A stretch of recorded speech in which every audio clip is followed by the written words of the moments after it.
সবচেয়ে বেশি যেটা করতে হবে পরিমাণে, জুমার দিন, জুমার রাত, বৃহস্পতিবার সন্ধ্যা থেকে নিয়ে শুক্রবার সন্ধ্যার আগ পর্যন্ত পরিমাণে সবচাইতে বেশি করতে হবে যে আমলটা, সেটা হলো দুরূদ শরীফের আমল।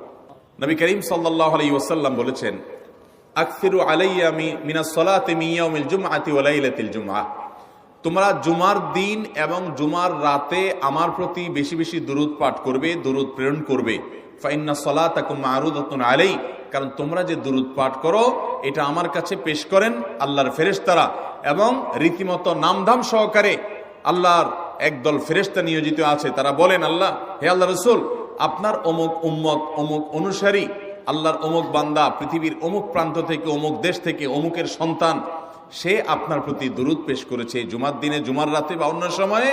এটা নবী করিম সাল্লাল্লাহু আলাইহি ওয়াসাল্লামের কাছে রিপোর্ট দেওয়া হয় আল্লাহর নিযুক্ত ফেরেশতাদের মাধ্যমে।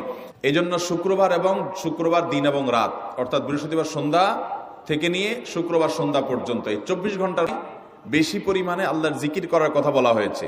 আর নবী করিম সাল্লাল্লাহু আলাইহি ওয়াসাল্লাম বৃহস্পতিবার সন্ধ্যা শুরু হলে শুক্রবার সন্ধ্যার আগ পর্যন্ত বেশি পরিমাণে করতে বলেছেন যে কাজটা, সেটা হলো দুরূদ শরীফের আমল। দুরূদের এই আমলটা, এটা করার জন্য আল্লাহ তাআলা এমন সহজ করে দিয়েছেন যে ওযুর প্রয়োজন নাই। আপনার ওযু নাই, তারপর আপনি দুরূদ পাঠ করতে পারবেন। এবং আপনি এই বড় দুরূদ পড়ার মতো সময় নাই, তো আপনি একেবারে সবচেয়ে সংক্ষিপ্ত দুরূদ পড়েন সাল্লাল্লাহু আলাইহি ওয়াসাল্লাম, তাতেও দুরূদ পাঠের সওয়াব পাবেন।